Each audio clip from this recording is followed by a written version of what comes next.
ilmaan Oromoodhaa waa'ee gartee biyya teennaa irratti kaawwan deemaa ture.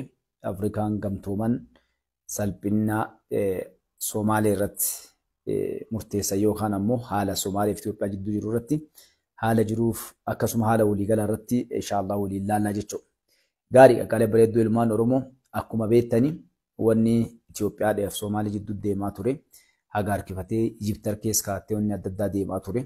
Oduun tun yeroo baay'ee haala adda addaatiin gartee karaa adda addaatiin namoonni hedduun itti shibbiraa turre itti rakkachaa turre.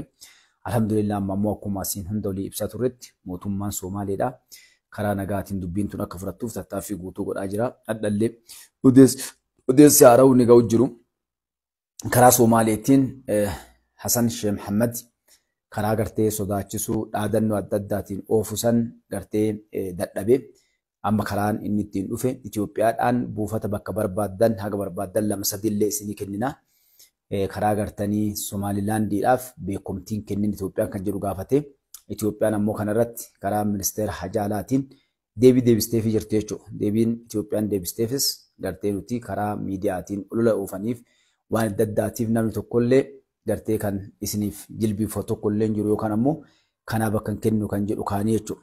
Kanarraa kan ka'e biyyoonni Afrikaa hedduun warroonni waraana eeggatoo karaa nagaa Somaalee eegsisuudhaaf ka'anis haala kana gubbatti yoo waan Itoophiyaa irra deemu kun rakkoon karaa Itoophiyaa waan akka hirmaattaa ta'e nutis gartee wanni tokkollee gargaarsi Somaaleef goonu yookaan ammoo itti hirmaannu tokkollee jiru kan jedhuun biyyoonni 10 walgahii karaa Keeniyaatiin humna waraana Keeniyaa ittiin godhameen dhiitanii bahanii jiran jechuudha. Kunniin oduu gammachiistuu guyyaa addaatitti gurraan isa walgeenyu jechuudha. Kana qofa osoo hin taane Ijipti keessatti rakkoon gurguddaan karaa gartee mootummaa Ijipti irratti deemaa jiru. Keessaayyuu mana hidhaatiin namoota mootummaan Ijipti ajjeese hadda ammoo nama tokko beekamaa mana hidhaa keessatti ajjeefame kan mana murtiillee dhiyaatiin wal qabate rabshaan gurguddaan karaa Gibsiitiin illee deemaa jira jechuudha. Kana qofaa miti. Akka odeessa walii galaatti wanni isinii kennuu barbaannu shaneen dhiyookona yoo yaadan taate gara Shawaa keessatti jechuudha. Namoota hedduu ajjeestee namoota sana ajjeesuu illee itti gaafatan fudhatte. Raayyaan ittisa biyyaa humna qilleensaatiin ammoo bakka isiin jirtutti warra isiin leenjii faara waliin qabdeef akkasuma harcaatu isii tanafte dirooniidhaan barbadeessee jira jechuudha. Kana qofaan karaa warraa faannootiinis akkasuma gartee karaa Gondar Goojjam kana keessatti duula guddaa godhameen gartee isiinis haala jiru kanaan kan Ijipti kanaan wal qabattee sochii isiin gootuun kan wal qabate dirooniidhaan dhiyoo kana akka malee dhamamteen naannoo Amaaraa keessaallee boo'ichi bakka hundarraa dhufaa jira jechuudha. Ilmaan Oromoodhaa kanarratti wanni gabaabduu isin tuquu barbaade asumarratti wanni kun haala qindaa'aa isin dura karaa Alshabaabiin karaa gartee akkasuma mootummaa Somaaleetiin akkasuma Ijiptiitiin shanee fi karaa faannootiin duulli hedduun mootummaa kana akka tasgabbiin arganne godhamaa ture. Walumaa galatti jechuun akka cuunfaatii yoo isin barbaade karaa milkii irraa honguutitti guutuu isaatu deebi'ee jira. Warroonni gartanii Alshabaabii fi shanee illee akkuma argaa jirtanii kuunfacee harka kennachuudhaan kuuwwan ammoo bakka adda addaatitti dhawamuudhaan barbadaanii jiran jechuudha. Warroonni kalee isaan gurmeesse keessaayyuu karaa Oromootiin karaa Amaaraatiin isaan gurmeessee kakaasee gaaratti oofee biraa bahe kun biyyoota Afrikaatitti kun biyyoota addunyaa Awurooppaa keessa Ameerikaa keessa galanii daldaalaaf jiruu fi oofachaa jiranii jechuudha. Wanni kun wanni nama gaddisiisu ilmaan Oromoodhaa. Warri kalee Oromoof dhaabbanna biyya tanaaf dhaabbanna jedhan guutuun isaaniitu biyya tana kun Ijipti waliin dalaguudhaan kun Somaalee waliin dalaguudhaan kun nafxanyoota waliin dalaguudhaan tattaaffii hedduu godhamaa ture. Yeroo ammaa kanatti ammoo hundi isaaniitu honganii jechuudha. Warri gartee isaan of duratti dhiibee deemaa jirullee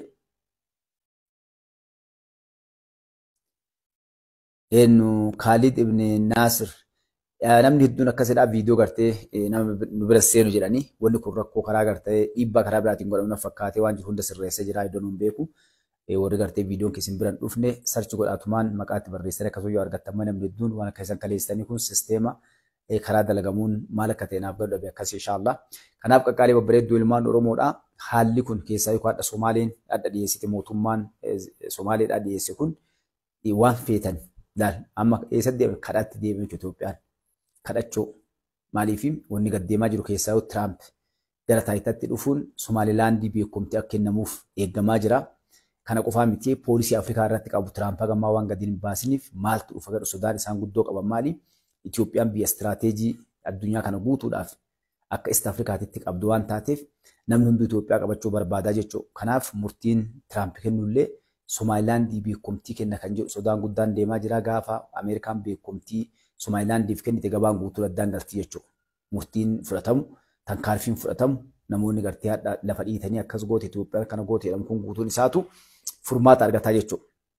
Wanni namoota keenya biyya keessaatiif diina keenya illee galiin maali? Itoophiyaan biyya akkami? Istiraateejiin isin qabdu addunyaadhaaf kan jedhu nama hedduu dhallee ifaa miti. Galuullee taa'u jechuudha. Gaafa nama keenyaa galtu gaafa wanni marti qabaan addaan galte jechuudha. Itoophiyaan kaleessa wanni isin cabxee biyya beelaa, biyya rakkoo, biyya gartee addunyaa keessa wallaalaatiin beekamteen maali? Namni Itoophiyaa bulchaa ture wallaaloo waan ta'aniif nama garaa ofiitiif dalagan waan ta'aniif Itoophiyaaf namni yaadee Itoophiyaan akka isin addunyaa keessa guddattuuf akka dandeettii qabdu kanaanii fayyadamtuu namni godhuuf yaalaa ture hin jiru jechuudha. Hadha gaafa abbichuun gara taayitaatti dhufe biyyi tun akkaataa isinitti bira dabartee Afrikaa bira dabartee addunyaadhaaf istiraatiijummaa qabdu kanaanii ofillee fayyadee biyya addunyaa akkasiin fayyaddu amma argaa jira jechuudha namni hedduun. Maaliif Itoophiyaan hadha biyyoota hundaa biyyoota Arabaa wajjin jirti, warra Ameerikaa wajjin jirti, warroota Awurooppaa wajjin jirti, Chaayinaa fi Raashaa wajjin jirti, Iraanii wajjin jirti, biyyoota namni guutuu isii torkees kaattee irraa fayyadamaa jirti jechuudha. Kun dandeettii addaati. Dandeettii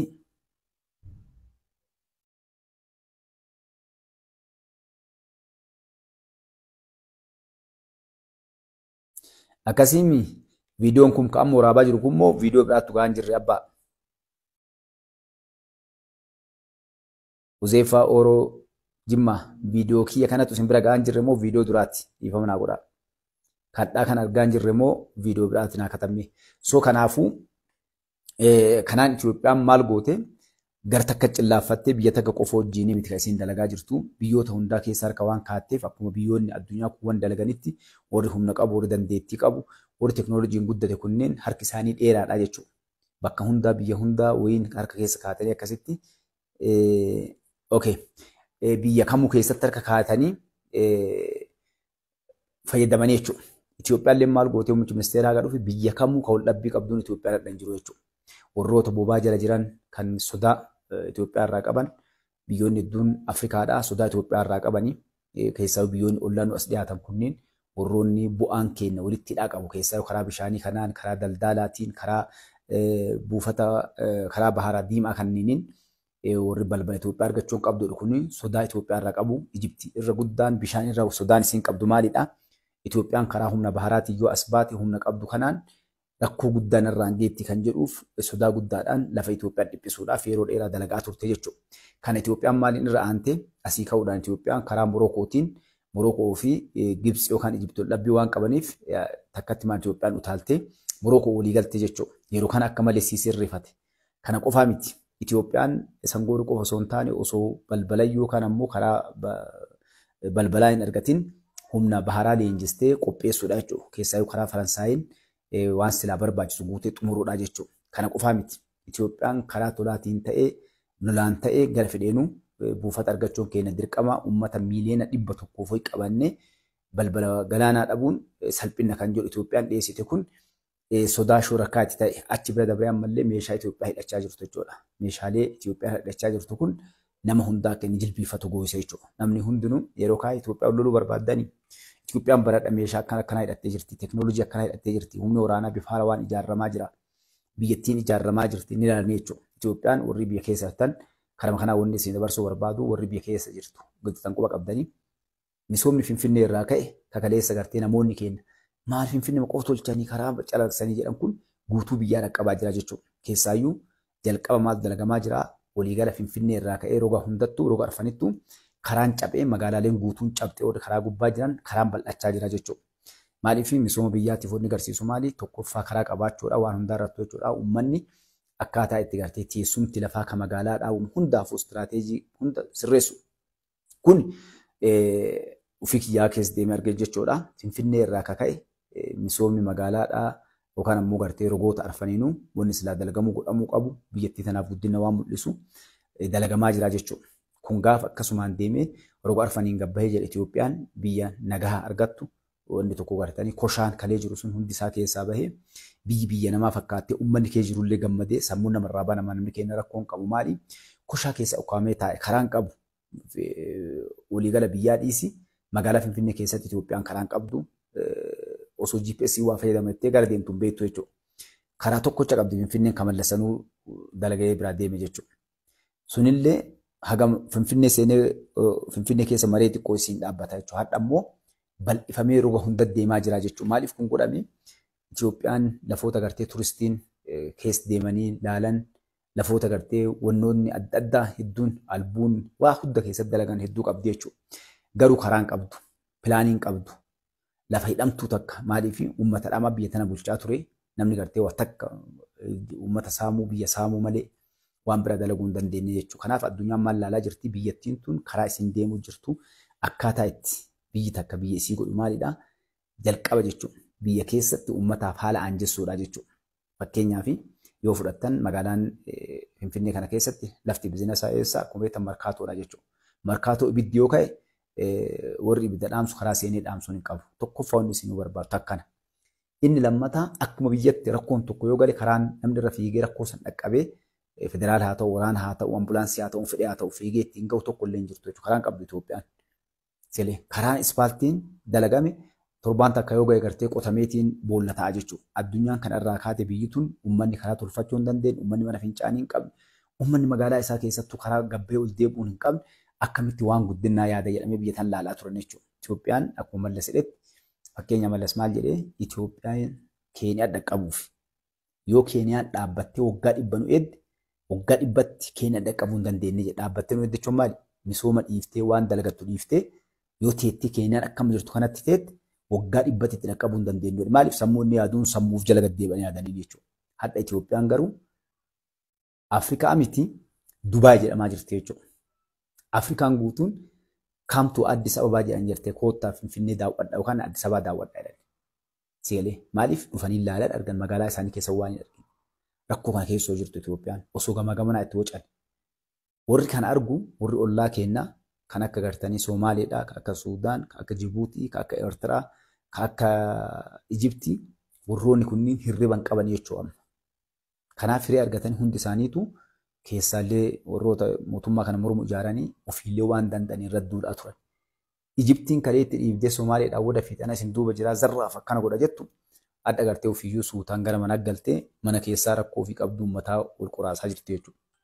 Somaaleen kaleessa Ijiptiin abdattee waan kanatti hojjettee fiiddee seentee maqaa Arab Liigiitii yookaan immoo nuti biyyoota Arabaatii warra gamtoomee ijaaramee Itoophiyaan kana keessa hin jirtu qullaa jirtee adda jirtee warri jedhu maal ta'anii adda agartee adda hacaanii inumaa Itoophiyaan amma Arab Liigii yookaan ammoo Liigii Arabaa keessa seenuudhaaf waan hunda xumurattee deemaa jirtu kun rifaatuu guddoo namatti ta'e jechuudha.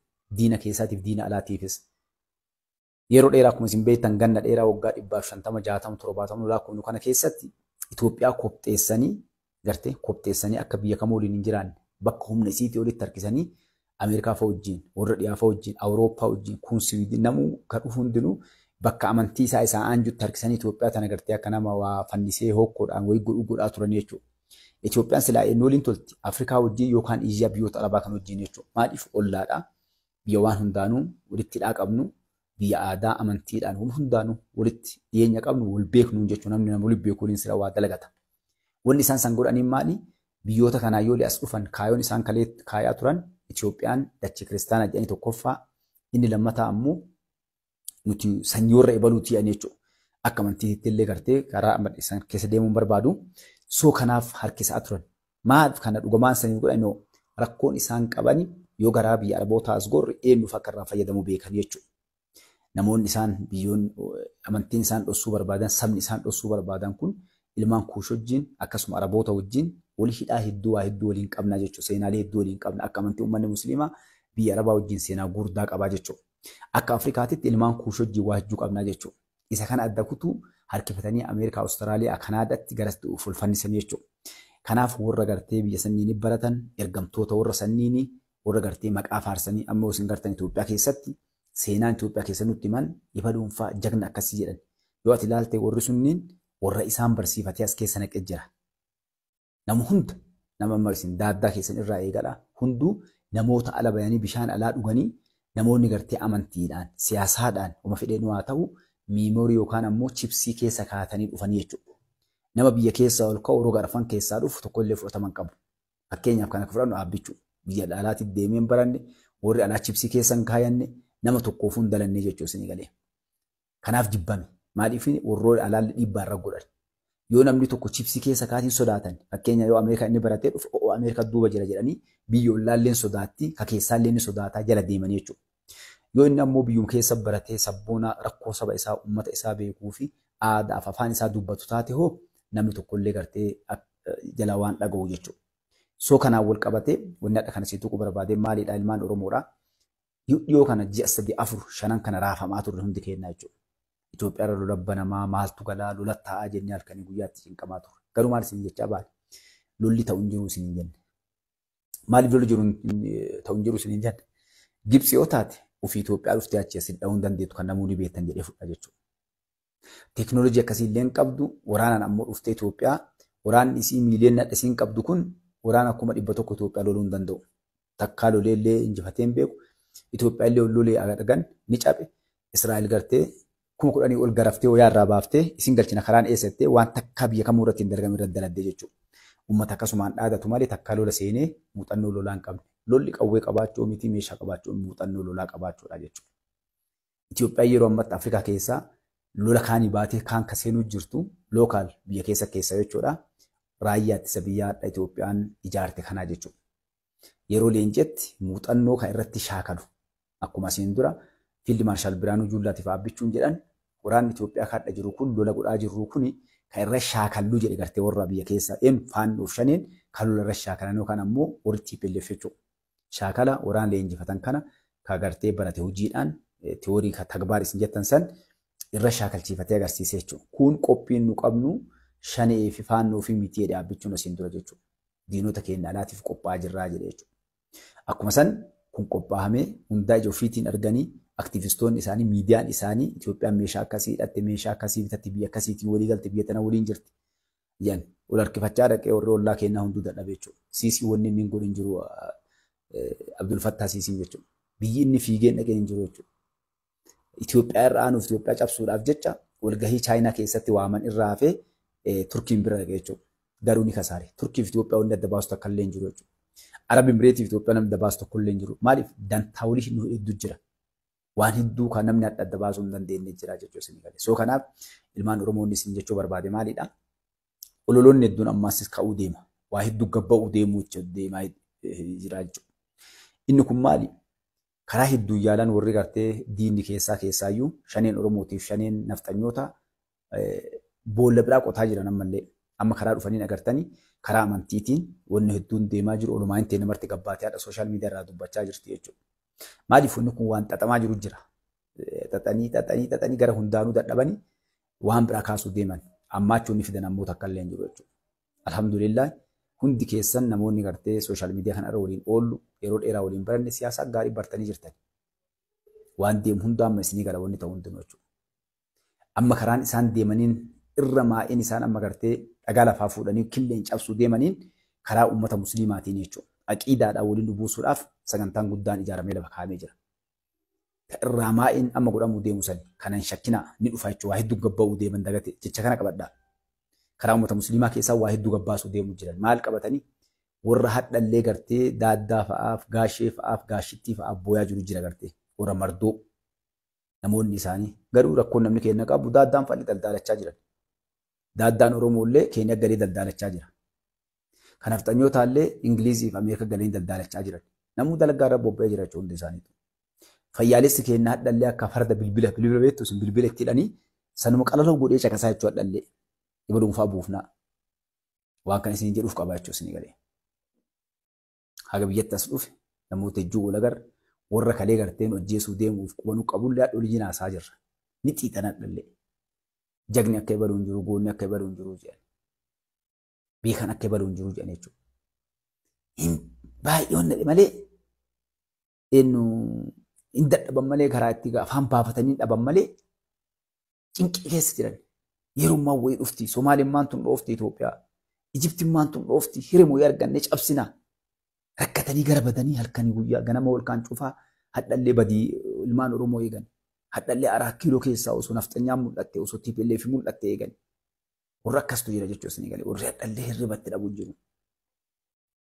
Maaliif namni keenya kaleessallee warra akkasii suni Oromummaaf yookaan kaayoof gabrummaaf osoo hin taane qabu hinaaftu. Warra hinaaffaaf siyaasa duude wallaalaan siyaasa duude.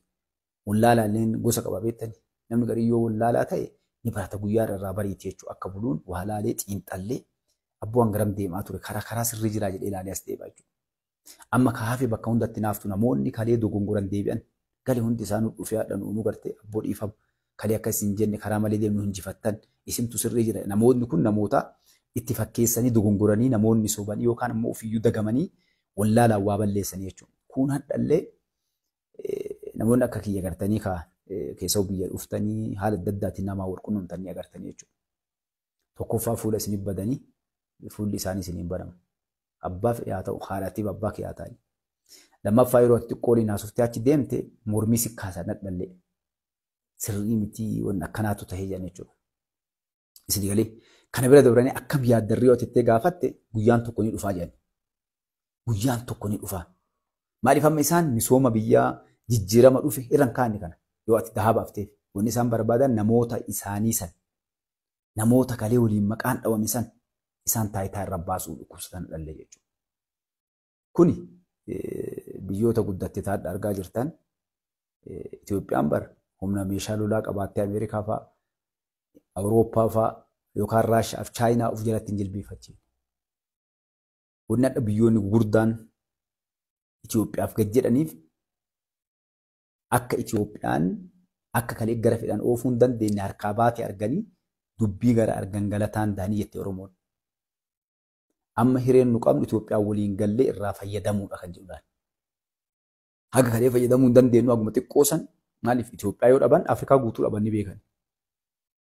Itoophiyaan Afrikaa guutuu gurmeessuu dandeetti arganii jedhan. Dhaabbichuun Afrikaa guutuu walitti qabee waan tokko irra mari'attee Itoophiyaan akka liigii Arabaa jedhan kanatti liigii yookaan ammoo Afrikaa gamtoomte kan jedhan kun as deebitee Afrikaa of dandeettee waan hundaan gad dhaabbattee mallaqa paaspoora waan hunda tokko godhattee deemuu akka isiin dandeettu ni beekan jechuudha. Qabeenya qabdu rakkoon isiin qabdu maalidhaa wal nyaachisanii akka Afrikaa waliin galle godhan jechuudha. Kanaaf fakkii kan godhe dhaabbichuudha. Kalee maal nuun jechaa turanii Oromoon diinagdee hin qabdu nama barate hin qabdu gabrummaa jala turenu kanaaf barachuu qabna diinagdee horachuu qabna waraana qopheeffachuu qabnaa jedhanii Oromoo akkana sodaachisan. Garuu Itoophiyaan dhugaa diinagdee qabaachaan turre waraana qabaachaan turre nama barate qabaachaan turre barachuu nu dhoorgani. Namni keenya xiqqaan barate warra barataa ture waggaa 150-60 san ganama takkattitti karaarraa galche jechuudha. Maaliif warri barate sun ka barate akkaataa itti hatan akkaataa itti sabaaf sablammoota kana mataa waliin dha'anii addunyaa kana keessa ittiin jiraatan akkaataa itti gartee liqii maqaa biyyaatiin liqeeffatanii ilmaan isaanii alatti hin baafatan kana dalagaa turan. Warri olola kanneen oofu yoo isin hundee irraa ilaaltan waggaa 150-160-200 warri hadhaala jiran qabriin isaanii abboonni isaanii achi ilmaan isaanii biyyoota addunyaa kana keessa naftanyoon bakka hin jirre jiranii hin qaban jechuudha. Hundi isaaniitu warra achi taa'ee Itoophiyaan akkasii Oromoon akkasii amantiin ebaluu akkasii warra jedhu malee warra Itoophiyaa keessa dhufee Itoophiyaa akka isiin jirtu hin beekne jechuudha. Warra Itoophiyaa dhuguma biyyattii hiyyeetti beeku. Dhuguma nama hin baranne nama waan akka hin beekne beekan kanaaf gartee tuffataniitu maan uf jajjaboo godhanii osoo nu jiraachuu baanne Itoophiyaan silaan jirtu Oromoo warri jedhanii nutti sana xalchiisaa jira saba sablammoota illee jetti ijoolleen isaanii jechuudha. Garuu Itoophiyaa dhufaniitu malaalanii yoo torbaan takka keessa bulanii hoteela akka Giyoonii hoteela akka Sharaatenii hoteela akka gartanii gurguddaa kanneen keessa warra bulee bahuu fi boolemaaf gidduu kana gartee eerpoortiidhaaf hoteela isaanii qofarra deemee yoo guddate mana charchii isaanii lafa akka Laallibalaa jedhan kanneen Aksuum jedhan kanneen daawwatee warra deebi'u jechuudha. Namoonni kalee beekan dhara sana akka itti Itoophiyaatti gabroonfatan akka itti Oromootti cabsan akka itti gartee Islaam Itoophiyaa keessa hin jiru jedhee lafa kaayee sun dhumatee jira. Warri sun tooftaa beekaa of eeggannoodhaan numaan cabsaa akkasii biyya tana bulchaa turan jechuudha. Adda garuu diidatti ba'an akkam ta'anii warri sun ni dhumate. Ijoolleen isaanii ammoo seenaa dubbistee kitaabarraa nama tuffii biyya tana tuffachuuf seente jechuudha. Tana jidduu dhaabbachuun ol bahe. Ijoolleen isaanii taala teettee warra biyya keessaa gartee durriyyee karaa gubbaa saambusaa nyaachaa guddattee fi warra kiisa ulaaqii jedhan san ijaaranii gartee asirratti taayitara kaayaa turan jechuudha. Sunneen yeroo dhiirtiitti dhufte horiitii akka hattuu poolisa garteetitti koshaa duuddee jechuudha. Ta'u Oromoollee tanafxanyaallee koshaa duudde. Maaliif durriyyee saambusaa nyaachaa karaa gubbaa guddattee jechuudha. Si dur dhaabbattee siyaasaan si mormitee wareegama kafaltee uummataaf biyyaa waa godhuu hin dandeenye kana sabni keenya beeku qaba jechuudha.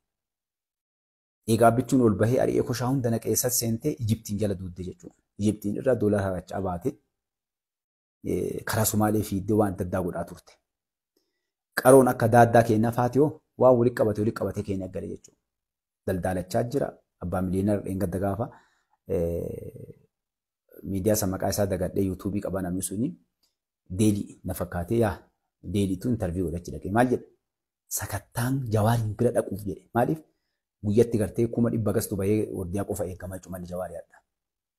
Sakattaa qofaaf takka sakattaa akkasiin agarree jedhe jechuun mana mootummaa illee seenee. Maaliif qabeenya gayaa qabaa jiruu fi oofachaa jira. Fayyaalis kenna dhallee as taa'ee Jawaar jagna kenna ebaluun jagna kenna jechuudha. Ka Amaaraallee akkasuma. Uummanni dubbiin galteef ammoo akka gartee warra Ogaadeeni sabaa sablammootaa guutuun isaaniitu abboo saree udaan irra jettennaan ka barbaadu bahe jedhee hundinuu nu ka barbaadnu kam nagaa mi'ee biyya teenya misoomsuu mi'ee dalagachuu jira qotachuu jiran. Jijjiirama Itoophiyaan agarsiiste kana waggaa 150tti dhiisi waggaa 200 waan agarsiisuu hin dandeenye agarsiiste. Uummanni akka Affaarii warri daangaa jiru kakaleen qotan uummanni akka Baalee adda agartee misoomaan ispaaltiin galee fi gammoojjii hunda keessatti oomishatti seenee jechuun namni agartee tiraakteeraan qotaa jiran adda kombaayineraan haammachaa jiran jechuudha. Yeroo gabaabduu kana keessatti maaliif daangaa irraa daangaa dhaqame mootummaan adda jiru kun. Namni gariin maal jedhaas taa'ee daalachi inni ka beeku qonni bu'aa qabaan beeku. Maal jedha magaalaa Finfinnee keessa billichi dhaabanii siin jedha. Magaalaa Finfinnee dura kan misoome baadiyyaadhaa jechuudha. Lafti garee karaa hin qabne karaa qabdi. Uummanni garee mala hin qabne mala qaba. Uummanni garee zallaan jedhanii danqaraa keessa gartee gaala eegee qabatee olii gad deemuu fi gammoojjii keessa gartee dhumatu adda oomisha seene ruuza oomishaa jira. Timaatima waan hunda oomishuu jiran gammoojjii hunda keessatti uummanni abdii qaba. Kanaan uummanni Ogaadeeni kakaleessa gartee akkuma adda bilisummaa Oromootitti akkuma warra Gimboot Sabaattiitti qawwee fuudhee karaa nagaatiin galee uummata isaan waliin jiraachaa jira jechuudha. Hadhallee ammoo ka dadhabne ka mataa dhaabu nama lama qofaa jechuudha. TPLF cabxee galte. Akka lamuun kaanii cabxe miillachuu jala caccabsanii naaffattee sun ganda keessaa gartee wucuu jirti jechuudha. Eenyu dadhaban tokkoffaa warra Oromoo jedhan dadhaban ammallee jechuudha. Inni lammataan nafxanyoota.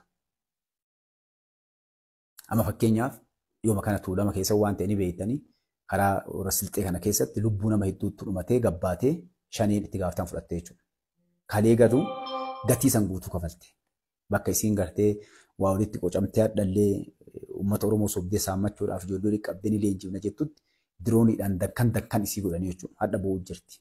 Boroo amma ibsi gabba'uu deemu maal dirooniin uummata Oromoo fixan jedhanii iyyuu deeman jechuudha. Yeroo wal gahanii gartee waliin dhiiga ilmaan namaa dhugan qabsaa'ota yeroo ammoo gartee reeffa isii lafatti hafan uummata taate akkuma faannoo Amaaraa jechuudha. Naannoo Amaaraa isin agartan yeroo faannoo isii walitti qabamtee gartee dirooniin dhukkisiiste uummata Amaaraa taati. Yeroo ammoo nagaa qabdu qabsaa'ota naannoo Amaaraa taati jechuudha. So kanaafuu wanni kun marti nu geemiin taphatan baga nama hoggana aabbichuu fakkaatu qabaanne maal godhee warra nu malee ibaluun malee jedhee deemaa jiru kana suutumaan kolaasee suutumaan agartee akka isiin ufumaa wal nyaattee itti dhabamtutti dhabamsiise jechuudha. Kan agartee Soomaalee wanni amma isin tuqanaadha. Itoophiyaan ammallee kadhaan dhufe Itoophiyaa kalee isin balleessinaa akaakii zarraa fi biyyattiin nagas fudhattee akkana jettuun adda maal jedhan bakka barbaaddan buufata barbaaddan sii kenna aabbichuu kana jechuudha. Gartee Somaalilaandii beekumtiin kennina laaltana dhufe amma. Maaliif Itoophiyaan akka isiin waa murteessuu dandeettuuf akka Itoophiyaa dur namuu dhaabbachuu hin dandeenye duubaa waan dhufullee waan agarteef jechuudha. Kennaa dhallee konan agarree hin bayyananne. Kanaaf qalee bareedduu ilmaan Oromoo gabaabduun isin jechuu barbaadu maalidha? Amma wanni tokko xumuraan isin jedhu yaa jiran yaa ilmaan Oromoo. Amma waan gootan.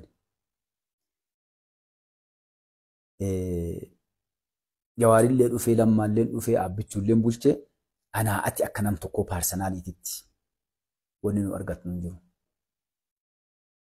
Ani yeroo as gubbaa iyyu namni hedduun na fakkaata yeroo as gubbaa iyyan maaliif iyyan? Uummata keenya kana rakkoo jalaa ba'aa dabartu gabrummaa jala ture gabrummaa jalaa ba'uuf qabsaa'aa ture jechuudha. Uummanni keenya gabrummaa jalaa ba'ee jiraadha.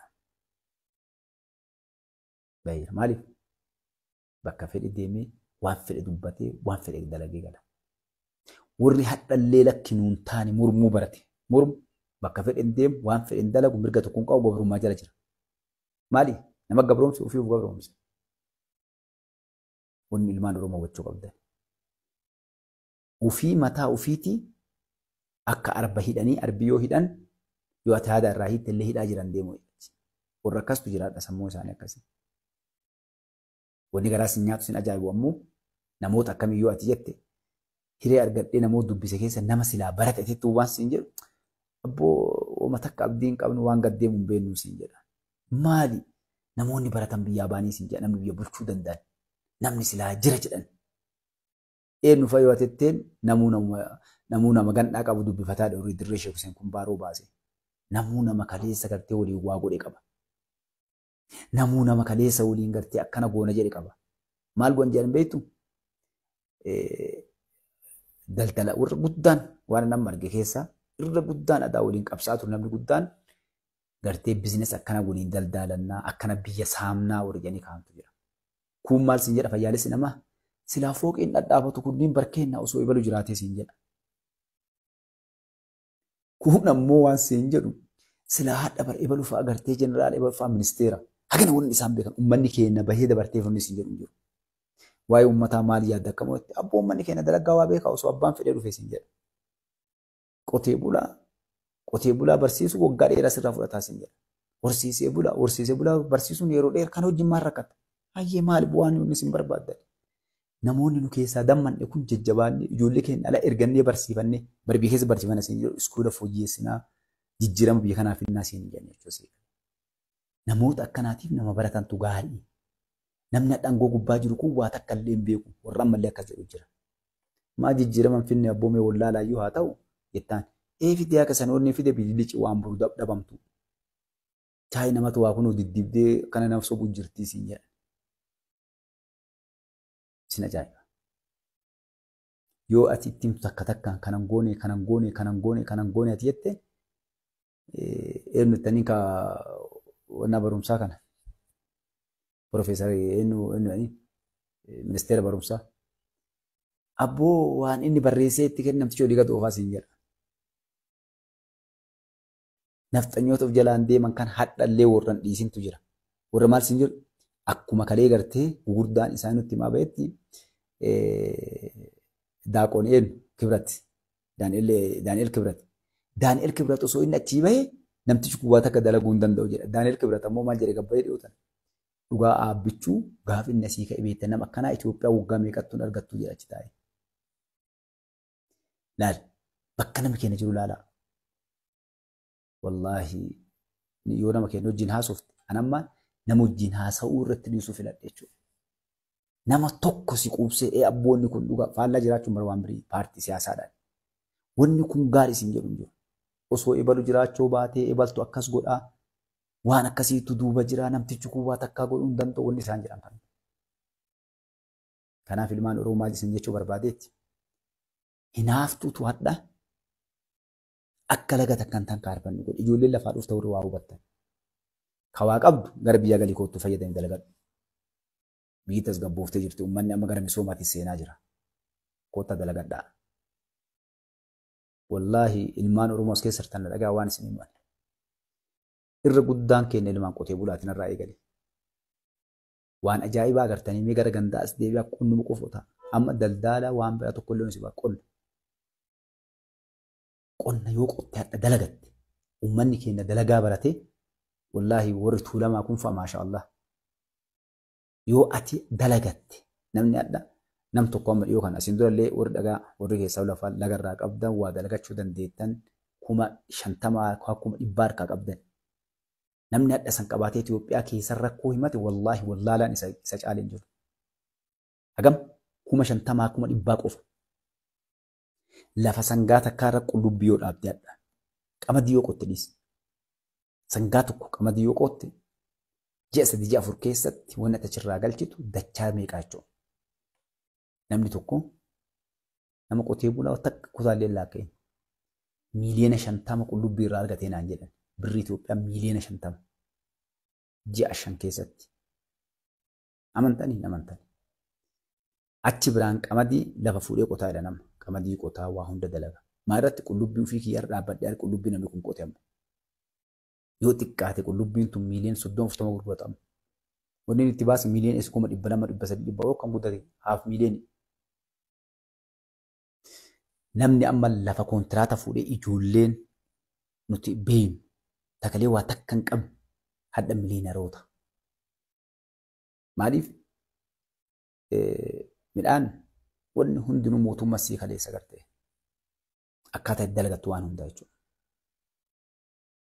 Haga qonnaa wanna nama laale daldaalarra waan biramu fedhe guutuurra wanni si baasu qonna kakasaaraa hin qabne waggaatti yeroo 4 qotuu dandeettamu waggaatti yeroo 4. Manni maal eegalee bishaan ofii keetii bakka jiru sanii lafa oorruu ta'e keessaa baafachuu dandeettamu. Sigalee bakka oorruu ta'e keessaa amma wallaahi waan jiru sanitti mana namni jiru hedduun beekuu ni mala. Namni amma irraa haamee midhaan yeroo kombaayinarri asiin haamee gara asiin keessaa bu'e asiin qotilee qaata jedhan seensa jechuudha. Facaasaa jira uummanni keenya amma. Lalbunaa mi amma barbuna dhufee silaa amma bunaa mi lafti facaasaa jiran. Bu'aa irraa argan jechuudha. Kanaaf wanti isin jechuu barbaade maali? Koottaa galaa olola dhiisaa dalagadhaa. Namni mallaqa qabda inni biyya alaa jirtan galaa koottaa uummata qotachuu hin dandeenye jira. Kontiraata lafa fuudhaa dalagadhaa. Ka abbaa fi haati lafa qaban koottuu dalagi. Irraa fuudhi qotiif qixxee godhi dalagi. Miliyoonara taata. Kanaan ala keessa deemtee ijoolleen teenya biyya arabaatii yaatee adda. Maal gurgurtee? 100 baastee biyya arabaa dhattee jechuudha. Tuun kadhaa duuti, tuun kadhaa rakkatti. 100 yoo gad dhaabatee qote. Yoo dhaabatee qote jechuudha.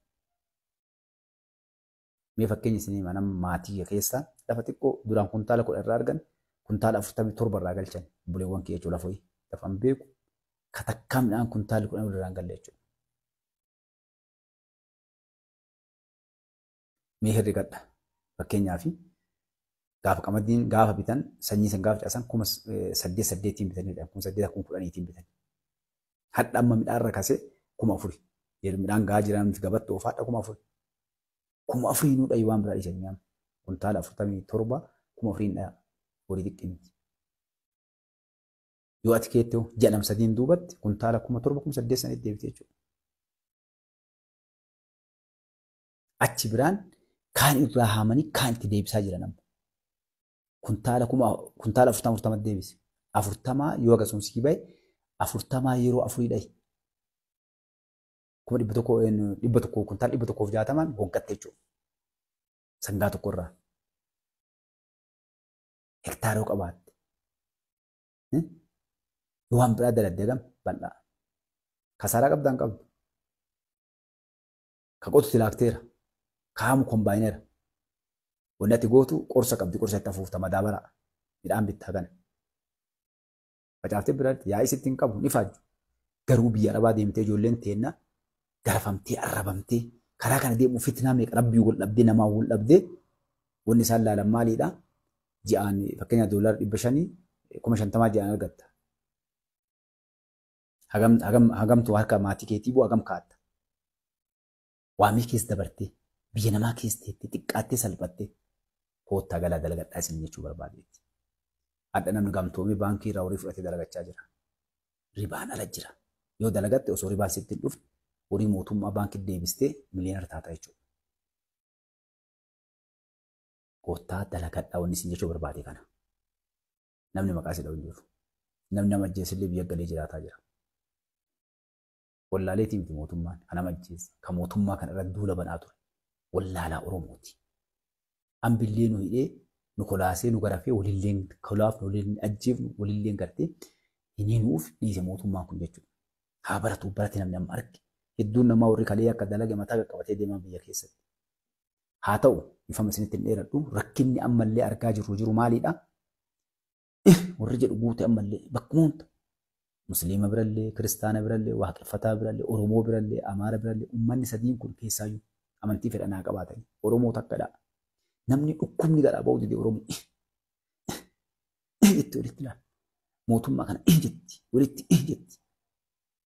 Amba bira yoo geetteen kofalti. Wallaahi waan ajaa'iba. Mana ambaa malee nyaattu haadha Oromoo. Manni ajaa'ibaa kun ka Oromoo jiru seentu Oromoo. Nafxanya matana waan jirritti agartee naa galu ibiddan naqqabata yeroo baay'ee olaalu. Warri ammallee osoo ati amma hattuun Amaaraa dhuftee biyya qabatte dhaniini suduu jabbo kan Islaamaallee ka Kiristaanaallee tamasgan geetaa jedhee masqala dhufata. Bara Oromoon rakkoon Oromoo an arge maali? Rakkoon Oromoo waan kalee abboonni keenya jedhan wanni rakkoo Oromoo arge maali? Hizdi namnummaan Oromoo ol bahee jennaan dhukkubni gara nama keenya yaasa. Waliin tuffattu, waliin diqqeessitu. Suufa irra laaltee ufuma bara tammaa waliin bara hattu waliin hattu tanatu yoo inni suufa irra uffate as ta'e ilaali. Haasofni harkaa bada, nyaanni harkaa bada, deemsi harkaa bada, qaata jazbee ilaali, dhama'ee akkanatti tolle ilaali. Yoo inni xiqqoo akkana godhe barbeetta kanamu.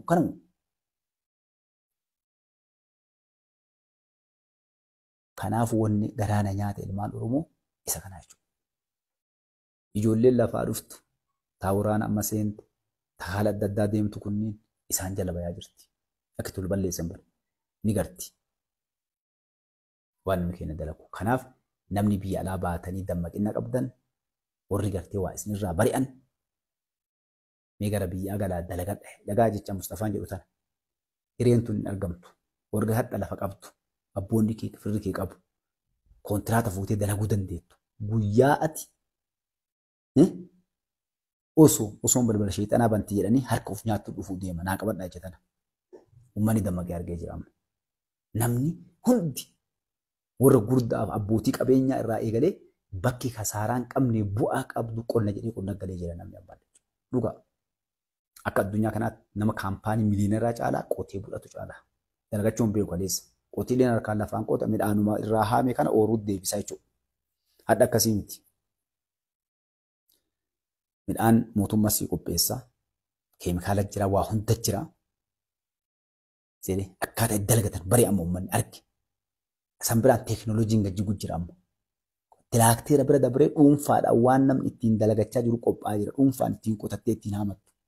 Hadda bajaaji'anii amma motora ijoolleen ooftu kun midhaan daakaa midhaan gartee midhaan sii calleessa jechuudha. Kaayyoota harkaan haamatti isa nyaachisan jaa warra isii kun laal sadarkaa amma gaamee jechuu gartee maali maashinoota xixiqqaa jechuudha kan lafa qotu kasii haamu kasii calleessu.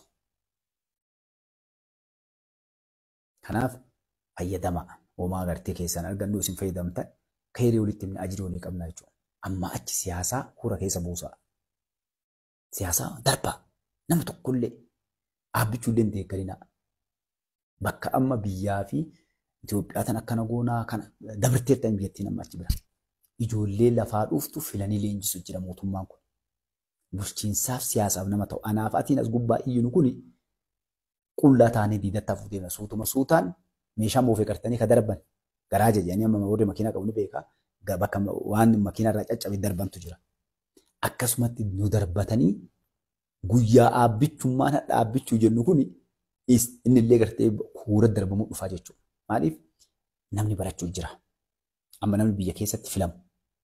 Namni siyaasaallee olii gad dhufu warra 20th century kana teekinooloojii waliin utaaluu danda'u warra afaan teekinooloojii addaa beeku malee nama akka kiyyaaf keetii kanaa miti jechuudha. Isin garee wanni hadha barumsa Itoophiyaa akkasiin nama gannaqanii maali? Biyyattii jijjiiraa jiran. Amma namni iddoo ijoolleen kuuftee akkana taateedha. Maal godha mootummaan kun beektani? Duriyyee hattu. Warra hojii dhabeeyyii hin dalaganne harka keessa kaatee jimamaan maal kan oofu waraanatti oofaa jira mootummaan kun. Ba'aa biyyatti akka hin taane achi deemtee haa barattu. Waraana irratti maal seetanii lolti qofa seetanis hin baratti.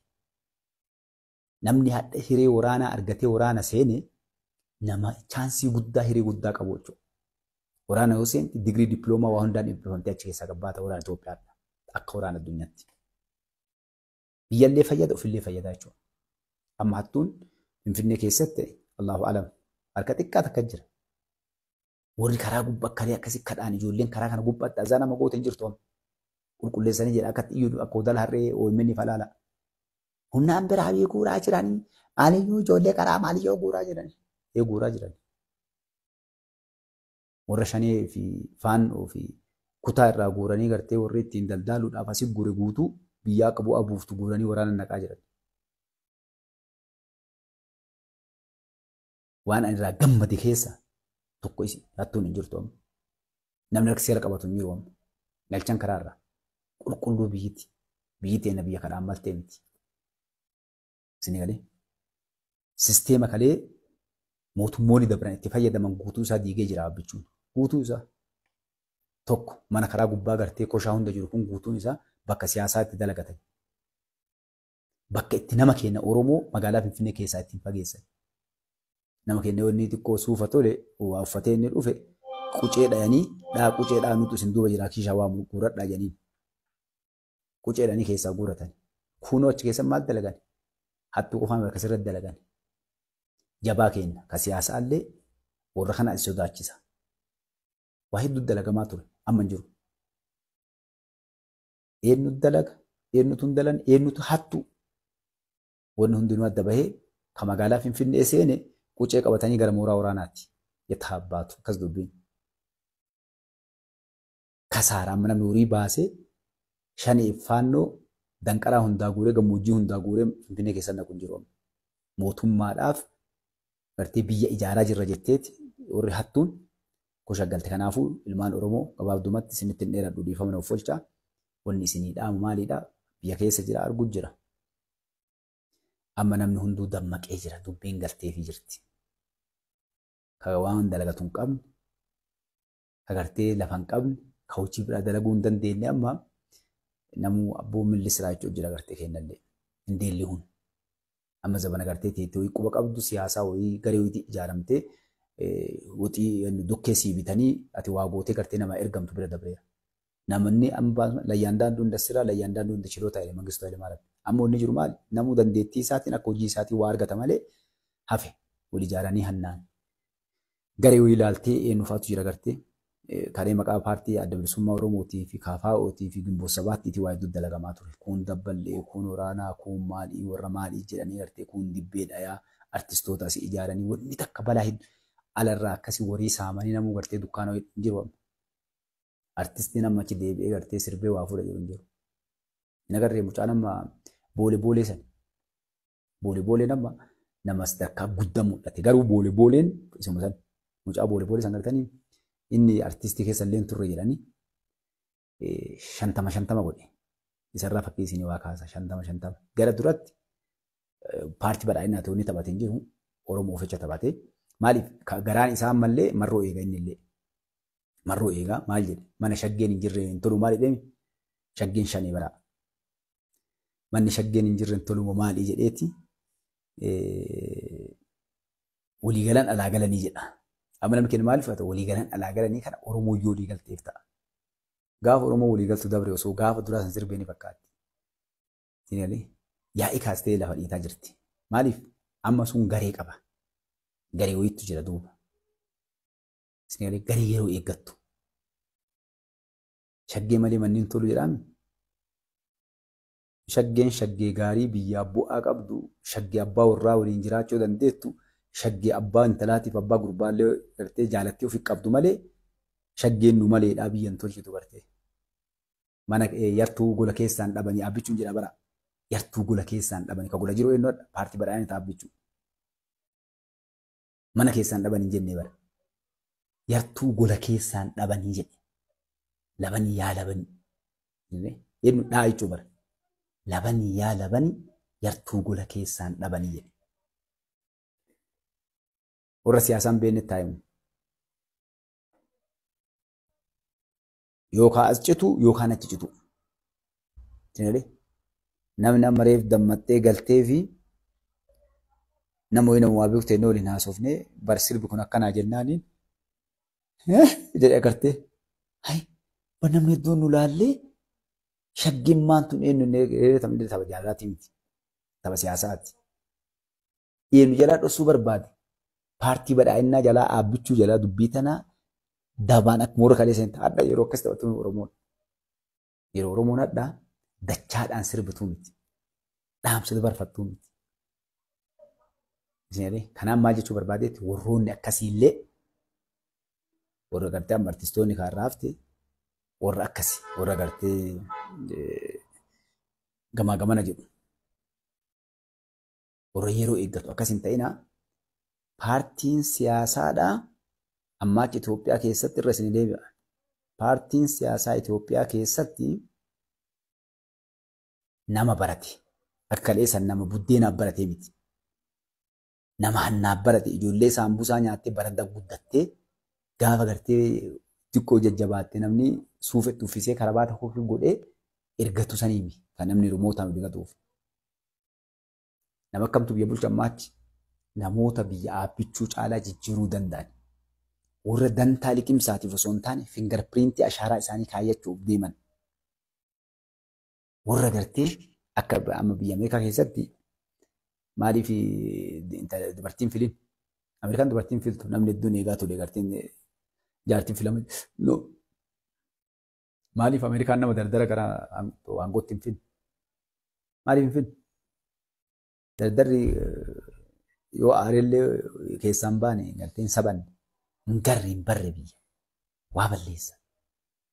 Manguddoonoo malaan deemti ilaala manguddoon agartee bitaallee mirgallee ilaala. Joo ibaadan immaan amma gartee namni bada'ee deemu kun bar utaalee waan barbaadeen godhu. Haamallee irra waa godhu malee ni ilaala biyyaafis ni yaada durallee ilaala duuballee ilaala innummaa maraataan akka namni amma sodaatee lafa dhiitu kun. Nama bilchaate. Nama waa hunda keessa dabre. Ka akkanaa kana biyya bulchaa jechuudha. Isin galee biyyi Itoophiyaa namoota bilchaatoo, namoota hinatiin, nama amantii nama hin qoonne, nama gosaan nama hin qoonne, nama biyyaa yaadan, nama dantaa ofiitii yaadne ijoollee sammuu akkasii qabdu. Tawaa uumuu dandeettu, tawaa nama uumsisuu dandeettu, kalquu jechuudha. Teknoolojii. Ka akkasiisan ta'uufa malee akka warra dabre kalee dabree kana karabaata ol tuqanii amma abbichuu mataa nyaattee barkaadiree fi ministeeronni isaa bara. Jaraan dhiisaa suufuma kana kunuun alaala takka jarri qaxgootee asii ol turuurte makiinaa yeroo jalaa banan jecha ol baatee jecha abuuti. Bakka itti galtu itti gaheetti mi abbichuun bara. Eessa galtan beektanii dhiquma qabdu. Yoo ati dhugaa dubbatte si baqatte kaadireen ammaatu maaliif beekta? Yoo ati maal godhuu qabda? Nafxanyaallee sheduu qabda gaariidha. Amma akkuma guddatte anamma waan argaa isiniin Abboo Mustafaa jiddu galeessa ta'e jallaan. Shaneellee harka 50 faarsi. Faalloollee harka 50 faarsi. Abiinillee harka 50 faarsi. Maaliif jedheen? Wanni tokko bakka takkan teettu jallaan. Ilaalama isaa agartee bakka takkan teettu wanni tun gaafa rakkattu dhufaa jedhan. Gartee namni abboo wanni kun dhugaa irra dhaabbattee waa godhe. Wannan godhaa jiru dhugaa miti waan jedhe dhugaa sun jedhan. Garuu simiitii. Dhugaan dubbatanii bara. Simiitii. Kun nama na yaadu bara. Nama akka gaariin na yaadu naan jaagoo baadhaa. Nama itti dhiyaatu akka gaariin na yaadu. Mee maal jettaa yoo taate? Maal jettaa? Deema abboo sodaata akkama kanatti taane? No. Maaliif akkasiin jedhanii? Isallee akkasumaan jedhanii wal ijaaranii jiran. Wanni takka gammadan naan jedhin maali? Nama garii miskiina fayyaalessa. Naaf yaadu qofammaan naan jedha abboo yeroon tun dhuftuu fayyadamii namni fayyadamaa jira. Boccoqadhu. Humna nama fayyaalessa beekta. Abboo boccoqatillee boccoqu jira nama. Ka irra wayyaa mallee maal jedha? Miskiina fayyaalessa kunillee. Ka irra wayyaa maal jedha beekta? Abboo yaa Mustafaa. Waan gootu ifaajeeteeti boccoqe. Haqa irraa qabdaati. Buuti. Ka abbaa fedhe haa ta'u, bakka fedhe haa ta'u, lafallee buuti. Maal abboo waan bunni hagammaati. Maaliif ifaajjee qofa kan waan buutin? Nama barate bara. Maa waa buttanii si yoo jedhan abboo teena dhiisii buuti siin jennee buutati waan namaan gaafatin. Namni abboonni godhaa jirtu tun haa xiqqaattu haa guddattu uummataa fi jabaadhu jedhu nama gabaabaa. Kanaan maal jechuu barbaadee isin kaa'e? Namni gartee gowwaan jedhan gaafa cidha ofii yookaan galtee gartee mana isaa waa galan quufaa jedhan gowwaan. Gaafa cidha isaa quufadhan. Amma keessummeessu dhufee inni nyaata jechuudha gartee butasillee garasillee gurshaa namarraallee harka ofillee harka kaayee yeroo ol hin deemu gadi hin deemullee inni nyaadhu taa'ee nyaata jiran ofii nyaataa jechuudha. Nu gowwaa akkasii miti. Hadha guyyaa nu teennee nyaannu miti. Guyyaa nuti rakkoo biyyattiin qabdu tana tolchinee sirreessinee ilmaan teennaaf biyya gaarii karaa ispaaltii bareedaa, hospitaala bareedaa, heeraaf seera bareedaa, ollaa gaarii, biyya gaarii itti kenninu malee findeedha umrii kenna jedhan. haga rabbi sii laaffise wanni ati goota akka Oromootti ilma Oromoon maal goota haga rabbi sii laaffise jechuudha. Biyya ijaaruu nama olii ijaaruu yaali. Hin fayyadaminii miti hin dalagatin yeroo kana jennu. Ni dalagatta. Yoo kaadha buttee atasiin buttu tuni gaafa waa butte bar atillee dheefa eegalta akkana gorta. Uf shakkii eegalta waan daladdu gaafa waa butuu eegalte bar. Yoo biizinesa harka keetti. Yoo gartee nama tokkoon ol beektuun dhattee namni kiyya ka waa beekuun dhaqee nama waliin waa gootu maal goota beekta dalgaggaruu eegaltaa jechuudha sii galee cinaa. Maaliifi watu jedhamu waan tanaan dheetta waa buttee miree boccoqxee akka horri baane waa dheetta jechuudha sii galee amma mataa qabda. Dhabbee kan hin harkaa fuudhanii moggabba'uu eegaltaa jechuudha. Yoo namuu bute kaa akkam taata qullattafta eenyu dhufa bakka sadi hattu dhufa jechuudha sii galee warra biraatti dhufa. Warri kaleessaallee barka deeme kunniin namni yaadu keessaan dhabamne. Si shoomuuti yaal bal'aa si shaaruuti qoccal jettee naftanii. Namni yeroo hangoo qabu hin fayyadamin gaafa hangoo gubbaa bu'ee booyaa. Kanaaf akkasii inshaallah rabbi biyyattiin illee khayrii godhee nagaa godhu amma nagaa biyyi isin ilaalaa. Nagaa amma shaneen bakka hundaa karaa gubbaa guuranii. Wallahi dhiyoo kan amma gara 25 jahati jedhani gara 5 qofa galte. 20 karaa ganda keenya adabbaa kana jaha. Geettee walitti dhukaaste dhiyoo nama arsii keessatti tagaltuuf tuun jalaa baddee galtuuf tuun jechuudha. Maaliif gabaan addaan galtee jirti homaan jiran. Amma garagartee biyyattiin ijaaruu haa deemnu isiniin jedha. Inshaallah rabbi biyyattiin illee nagaa haa godhu hundi keessanuu qaqqalee bareedduu ilmaan Oromoodha. Jabaadhaa. Siyaasaan as gubbaa olii iyyuutuun illee dhaabbachaa du'aa wanni haasanillee wanni himanillee dhumachaa deemaa jirti. Hafaa dhumachaa. Yoo guddate maal waliin jedham jabaadha akkuma inni kana koottaa dalagadhaa akkana godha. Siyaasaan kijibaa ammoo guuttee diida jechuudha. Amma yoo gartee warra tiiktookii fi yuutuubii banatee bira hidhatte dhala dhugaa godhanii oofan isaan. Dubbii takka daqiiqa 10 dhiyoon bakka 100 jedhanii yeroo 10 sii kaleessanii jechuudha sii galee. Kuni warra siyaasaa himuuf osoo hin taane warra yuutuubii ittiin mallaqa ittiin nyaatuuf itti argatu jechuudha. Wanni dhugaa ammoo haqxi jirtu amma dhaabbichuun akkuma nama boqqolloo danfisuu yookaan ammoo baaqelaa danfisuutti bilcheessee guutuu isiitu bilcheessee amma namni bilchaatee jira galee jira. Hannaaf ol fiiganii gaffiiganii nama galgala kana nama abbaa qabeenyaa tokko fira kiyyaa wajjin teennee waliin haasofne laanchii wajjin nyaanne jechuudha. Abboo meeshaan nu harkarra kasee naan jedhe. Maal jennaan hin beekne meeshaan takkatee markaatoo dachee sana isa billixee jedhe. Sisteema abbichuun dalagu maali? Doolara gara biyyaa galchanii doolara bilaak maarkeetiitiif ka baankiidhaa walitti qixxeessanii jechuudha. Addunyaa wanni abbichuu liqeessiteef doolara kana itti kennitee uummata itti kaasuufi. Akka Aljeeriyaa fa'aa biyyoota adda addaa irraa dalagan san jechuudha. Abbichuun mala beekaa miree warra karaa hannaatiin kontiroobaandii galchuu fi warra seeraan galchu doolarri jiru namni gartee kaa kontiroobaandii gara fedheen adda galchaan waliin gadhiisee gabaan deemtee osoo deemtu akka amma nama mul'atetti ni adda bahaadha. Obboleessi irraa galgala kana dhagahee takkatti maa wanni martu yeroo qamadiin gahee garbuun gahee alaa dhufee wanni marti rakasetti takkatti harkaa miizan naq lafa gaggodhanii jechuudha. Konteenara hagastu karaa na jira hagastu galee as jira meeshaan rakasee akkam naan jedhu obboleessi gahu jechuudha.